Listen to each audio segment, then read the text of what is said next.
Hi, this is Ian from IGPhotoStore, and this video is to show you what you can do with the depth maps that I include with a lot of my digital backdrops. So as you can see, I've already opened one of the backdrop images in Photoshop, and this one currently has everything in focus from front through to the back.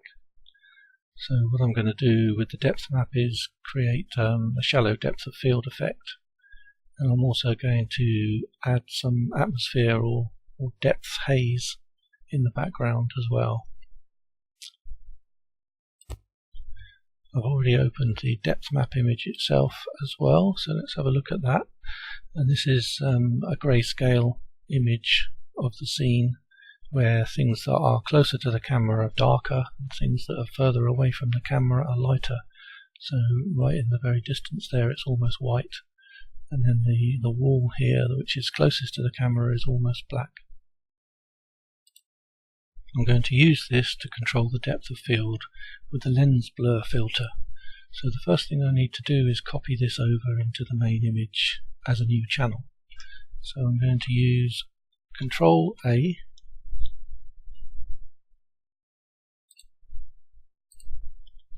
to select all, and I'm going to use Control C to copy, and back into the other image. Now we need to create a new channel with this, so we go to the channels palette here, and down at the bottom you've got this little icon to create a new channel, so click on that and then Control V to paste, so that pastes it in as a new channel. Now I'm going to do Control V to remove the selection, so we don't need that. And just for clarity, I'm going to change the name of this. It's not necessary, but I'll change the name of this and call it Depth Map.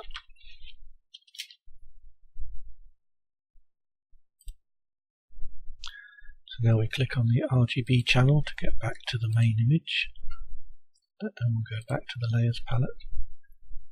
And the first thing I'm going to do is duplicate this layer before we change it. So I use Control J to duplicate the layer.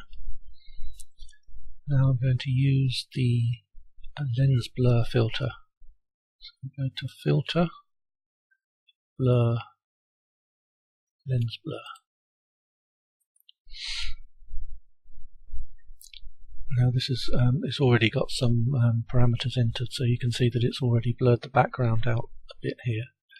Now what we need is to select the depth map source, and it will, if you've got one there in the channels palette, it will select it for you automatically, so you can see it's already done that. So we've got the depth map selected. Now what you can do is you can choose where you want your point of focus to be just by clicking. So if we wanted it to be right in the background over there, just click in the background.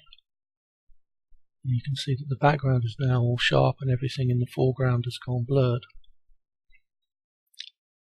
You could have the if you wanted to have your subject standing next to the car, then you could click on the car, and then you can see that's in focus and the background has gone out of focus. Now you can control the strength of the blur by adjusting this radius. So if we wanted the background to be really blurred, we could put this up to something like 80. And you see the background is more blurred. And you'll also notice that the foreground will go out of focus as well. So you can basically have your focal point anywhere you like, depending on where you want your subject to be when you make your composite image, just by clicking in the image, and it will adjust it. So for this, I'm going to set the focal point here. This is where I would have my my subject standing. I'm going to adjust this back a little bit so it's not quite so blurred. Set it to 60.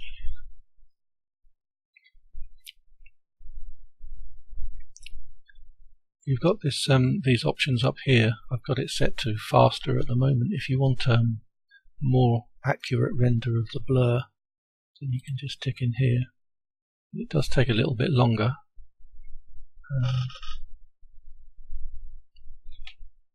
But it gives you a more accurate result. It takes a few seconds longer. Okay, so when you're happy with the depth of field effect that you've got, you can just click OK. And you can see now this is what we've got now. This is what we had before. So we've got our background blur set. As you can see, this gives you a very realistic effect, with things being more blurred the further they are from the camera, just as they would be if you'd controlled the depth of field with your aperture when you take the photo. So as I said, the other thing I'm going to do is add some haze in the background. And to do that, I'm going to create a new layer. So go down to the bottom of the layers palette, click on the new layer icon there. We've got a new empty layer, layer 2, and I'm going to fill that with a light colour. So let's go over to the foreground colour, click on the foreground colour, bring up the colour picker. I'm just going to pick a light colour from the background, so say from here, sort of a light grey colour.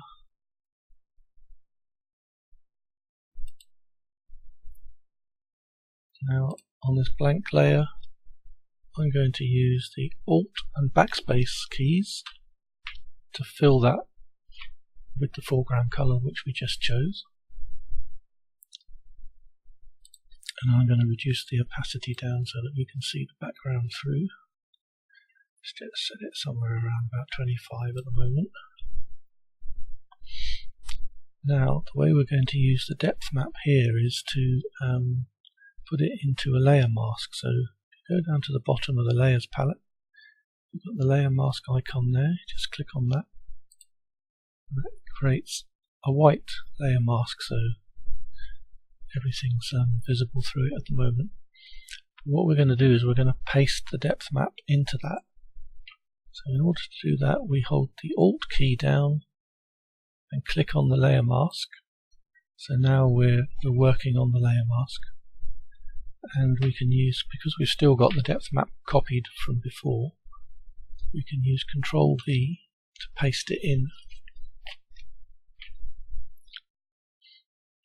Now you can just click on the main layer thumbnail just to go back to the main image. Again, we've got the marching ants all around the edge, so everything's selected, so we just use Ctrl D to get rid of those. So now the layer mask, the depth map is acting as our layer mask and is masking out this haze layer more in the foreground where the depth map is darker, and it's allowing the haze to show more in the background where the depth map is lighter. So you can play around with the opacity depending on how hazy you want it to be.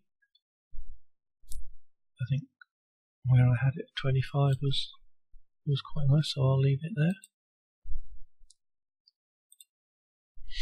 So that's it really. If we click these layers off, we can see where we started. It's the original background. There's the depth of field effect and the haze. So two really quite simple techniques, but quite powerful, I think. So that was all I wanted to cover in this video. I hope you found it useful. If you have any questions, then leave me a comment and I'll try to answer them for you. Bye for now.